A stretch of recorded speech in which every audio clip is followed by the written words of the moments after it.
अभी सबसे पहले इंग्लिश में सीखे कोनो चीज़ पर इंग्लिश में सीखे के लिए पहले बेसिक वर्ड्स कहती है ABCD में कहती है ABCDEFGHIJKLMNOPQRSTUVWXYZ।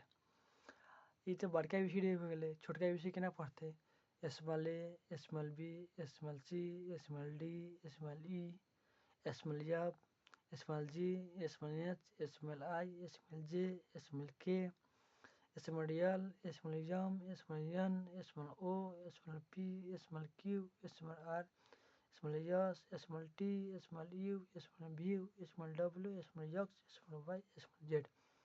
ये ABCD